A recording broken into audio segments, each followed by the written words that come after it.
बोलो श्री प्राणनाथ प्यारे की जय। बोलो श्री सतगुरु महाराज की जय। बोलो मेरे धाम के धनी की जय। श्रृंगार प्रकरण 13 चौपाई 28। प्रणाम सुंदर साथ जी। जो गुण में केती हो हक अंग गुण आधा पार, अरस रूहे गिने गुण अंग के, सो गुण आवे नहीं सुमार। जो गुण में केती हो हक अंग गुने अपार, अरस रूहे गिने गुण अंग के, सो गुण आवे नहीं कोई सुमार। प्रणाम सुंदर जी साहब जी। श्री अर्थ श्री महामती जी बंगला दरबार में मोमिनों को बता रहे हैं, जहाँ जो गुण की बात कही गई है वह श्री राजी महाराज के अंग में ऐसे बेशुमार गुण हैं। अरश की रूहें श्री राजी महाराज जी के एक अंग के गुणों को यदि गिनती हैं तो गुण बेशुमार हैं।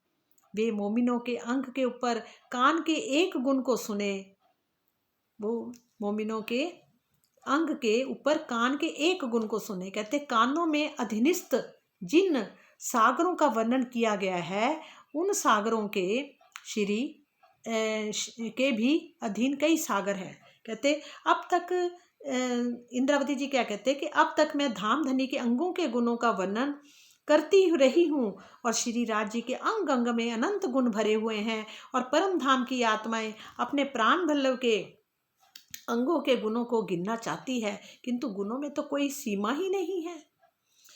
हे साजी, धनी के स्वरूप का एक ये भी गुण सुनिए।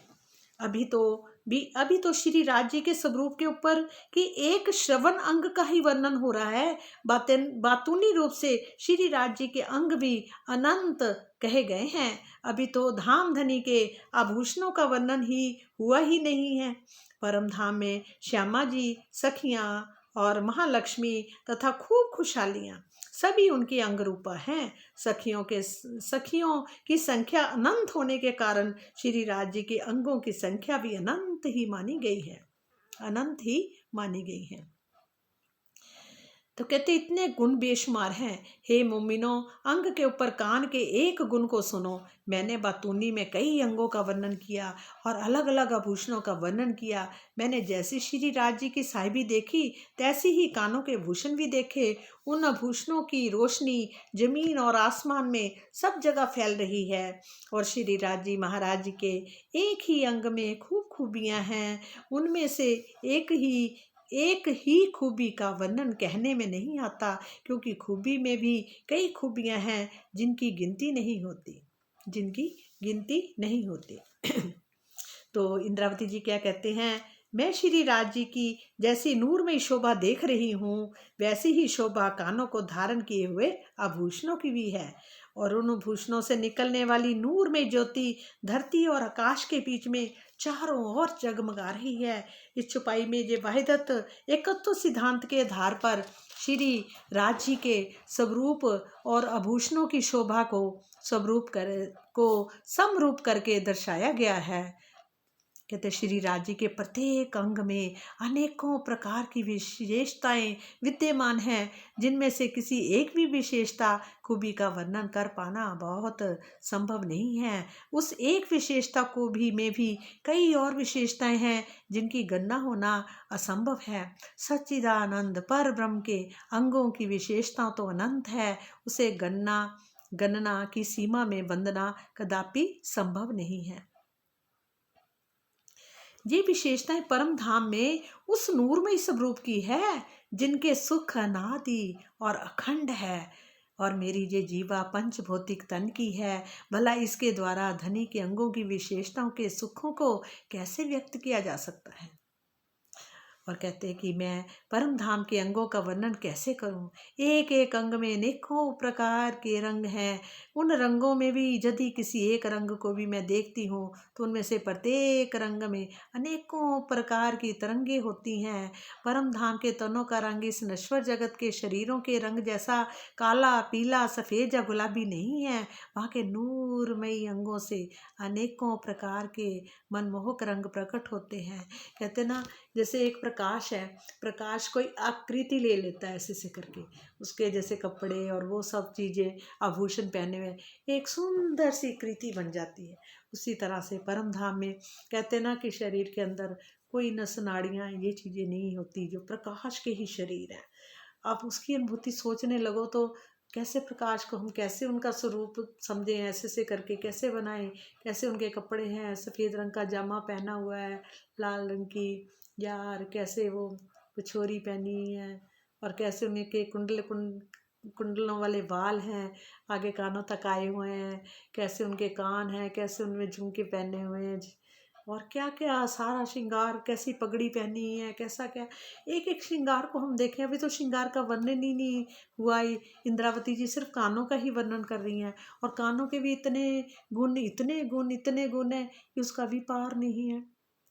हे मेरे प्रीतम, हम आपको कैसे समझें, कैसे करें, हमें समझ नहीं आती कई बार। पर इसके लिए आपकी मेहर, आपकी ही मेहर से ही हमें सब कुछ मिला। ये भी मिला है, आगे भी मिलेगा, आगे भी सब कुछ आप दोगे। जब इतना इतना कुछ आपने दे दिया, इससे बड़ी और क्या बात होगी। और आगे अपना प्रेम भी दिया, अपना आनंद भी दिया, अपने आठों सागरों का सुख भी हमें दिया, और अपने महलों का आनंद भी दिया।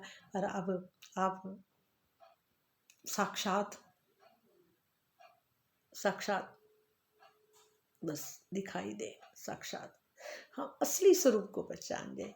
क्योंकि अगर चित्रों के चित्र जो होते हैं उनके स्वरूप को हम देखने लग जाएं तो फिर वो स्वरूप थोड़ा सा बसने लगता है। पर नहीं राज जी, आप अपना असली स्वरूप को हमें दर्शन कराएं।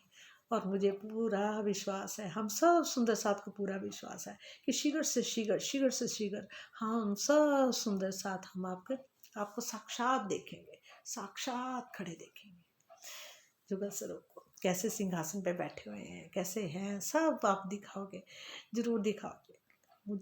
हर कहते हैं रोज की इच्छा हमारी यही जागृत होती जा रही, सिर्फ अब हम आमने सामने एक दूसरे को अरस परस खड़े ही देखें। बोलो मेरे प्राणनाथ प्यारे की जय, बोलो मेरे सतगुरु महाराज की जय, धाम के धनी की जय। मेरे बाकी प्राणनाथ, अगर आपका सिंहासन इस शरीर के अंदर लगा हुआ है तो आपका कितना नूर अंदर फैल रहा होगा। एक एक नस नाड़ी के अंदर आपका ही नूर ही नूर ही नूर ही नूर चारों तरफ फैलता जा रहा है, क्योंकि है ही आप, है ही आप, है ही आप, दूसरा कोई और है ही नहीं। और किस पर करे, कहते ये सब शरीर शरीर है, तन है, और तनों के अंदर देखो इनको भी आपने कितना पवित्र कर दिया, कितना निर्मल बना दिया, कितना सुंदर बना दिया। ये आपकी मेहर ही तो है, जो इतना हमें वाणी का सुख दे रहे हो, जो हमें इतना वाणी का सुख मिल रहा है, ये आपकी मेहर नहीं तो और क्या है। बोलो श्री प्राणनाथ प्यारे की जय, बोलो मेरे सतगुरु महाराज की जय, धाम के धनी की जय हो, जय हो।